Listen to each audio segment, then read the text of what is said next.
नमस्कार, मी साहस तुम्हा सर्वांचं स्वागत करतो आपल्या नवीन व्लॉग मध्ये। आज दिवाळीचा पाडवा आहे आणि पाडव्याला मोठ्यांचे आशीर्वाद घ्यायचे असतात आणि आज आपण चाललोय तुळापूरला छत्रपती संभाजी महाराजांचे आशीर्वाद घ्यायला। चला।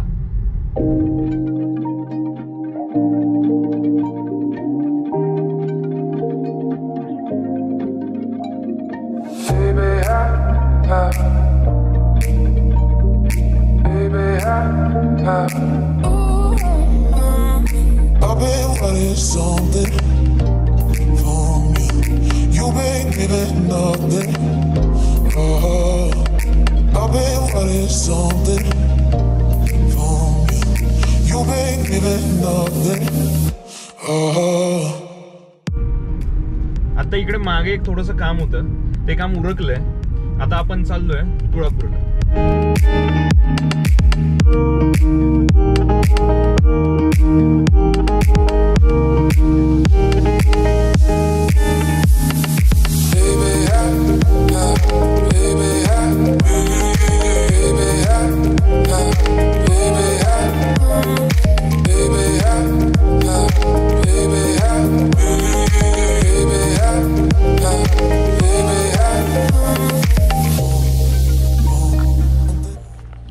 आपण आता पोहोचलोय आणि आज इथे म्हणजे मी पाहिलेली सर्वात जास्त गर्दी आज आहे। मला गाडी इकडे खाली लावावी लागली, इकडे सगळं पार्किंग फुल आहे।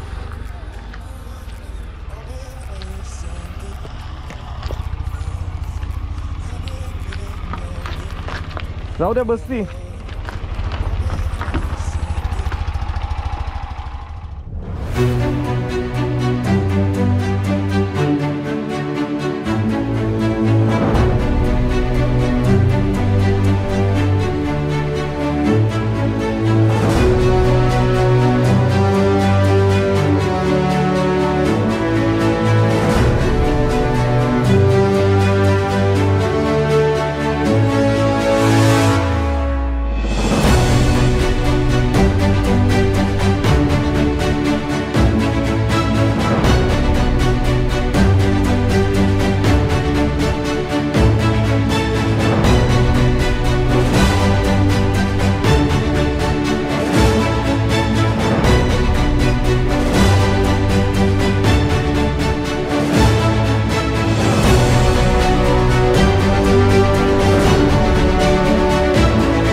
जेव्हाही इथे येतो तेव्हा एका वादळाच्या जवळ आल्याचं फिलिंग होतं। इथे आल्यावर डोळ्यासमोर काही दृश्य उभे राहतात। पहिलं तर छत्रपती शिवाजी महाराजांसोबतचे संभाजीराजे आणि दुसरं घोड्यावर बसलेले, हातात तलवार आणि हर हर महादेवची घोषणा करणारे संभाजीराजे।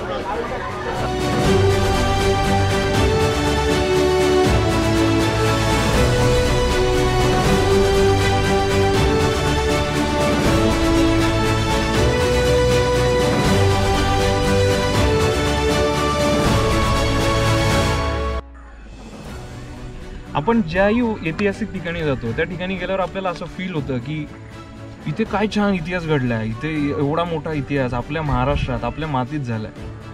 पण महाराष्ट्रात फक्त एकच असं ठिकाण आहे की ज्या ठिकाणी आल्यावर असं वाटतं की इथे हा इतिहास घडायलाच नव्हता पाहिजे। आणि आज मी तुम्हा सर्वांना त्या इतिहासाची आठवण करून देणार नाही।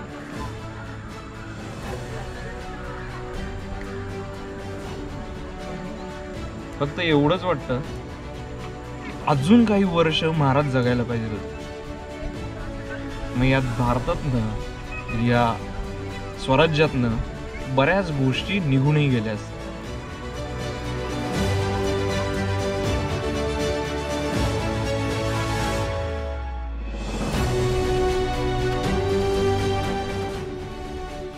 या संगमावर आमच्या खूप छान आठवणी आहेत. काही दिवसांपूर्वी आम्ही इथे एक सॉन्ग शूट केलं होतं. एकदा तुम्ही बघा, मग आपण बोलूयात.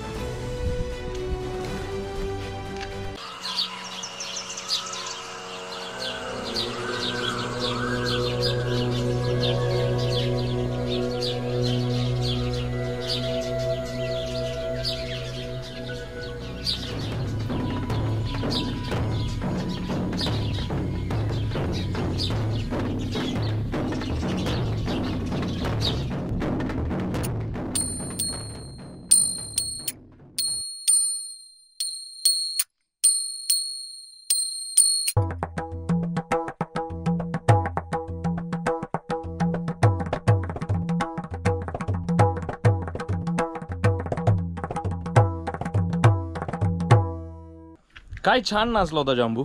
म्हणजे मला हा प्रयोग आवडला होता, पण पब्लिकला एवढा नव्हता आवडला वाटतं. त्यामुळे त्याचे व्ह्यूज एवढे जास्त गेले नाही.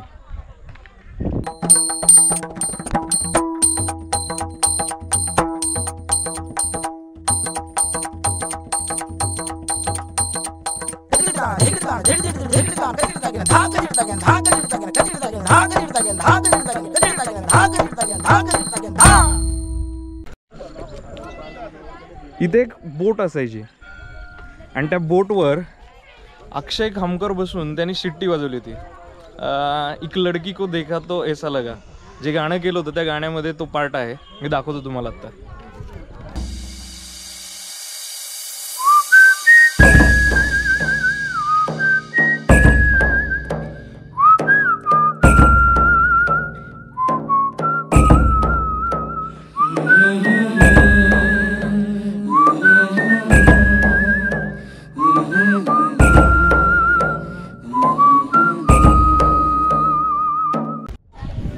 असे बरेच प्रयोग आम्ही केलेत.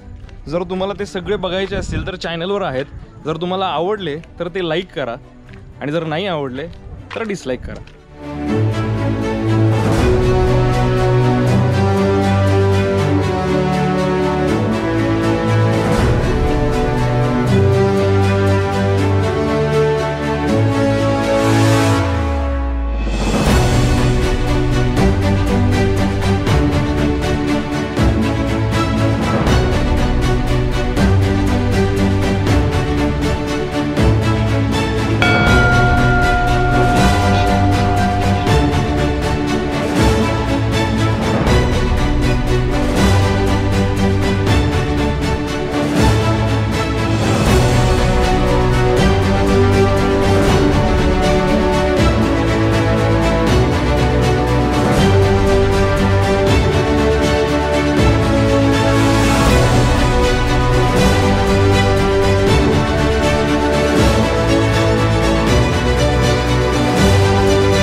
हे संगमेश्वर मंदिर आहे. हे फार जुनं मंदिर आहे. या मंदिराचा जीर्णोद्धार आदिलशहाचा वजीर मुरार जगदेव यांनी केला होता. म्हणजे मुरार जगदेवाला एक स्किन रोग होता. त्या रोगासाठी त्यांनी नवस बोलला होता की माझा जर हा आजार बरा झाला तर मी या गावाला या माझ्या वजना एवढं सोनं वाटेल. त्यामुळे या गावाचं नाव तुळापूर पडलं. आणि इथे जे महाराज होते त्या महाराजांनी त्याला सांगितलं की या मंदिराचा जीर्णोद्धार कर. मग तेव्हा या मंदिराचं बांधकाम झालं.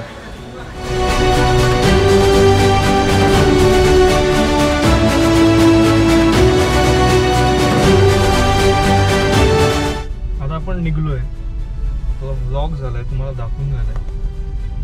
पण इथे एक वादळ येऊन थांबलंय. म्हणजे ज्या राजांनी त्यांच्या आयुष्यात जेवढे युद्ध केले तेवढ्यातलं एकही युद्ध त्यांनी हारले नाही, पण इथे येऊन ते थांबले.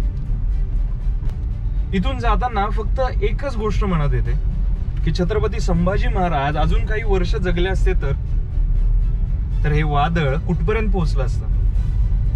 आजचा व्लॉग मी इथेच थांबवतोय, पण ते थांबवताना एक खंत वाटते की हा न आवडणारा इतिहास असला तरी आपले छत्रपती संभाजी महाराज इथे विसावलेत.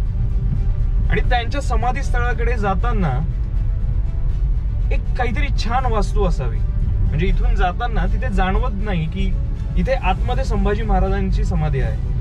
त्याची कमान आहे पण ती थोडीशी आत आहे, पण रस्त्याच्या लागूनच जर काही असेल तर ते खूप छान होईल. जर तुम्हाला हा ब्लॉग आवडला असेल तर लाईक करा आणि छत्रपती संभाजी महाराजांच्या समाधीला एकदा तरी भेट द्या. आजच्या ब्लॉगचं शूट हे तुळापूरलाच झालं होतं, पण आता संध्याकाळी असं चक्कर मारताना मला काय दिसलं ते तुम्हाला सर्वांना दाखवतो.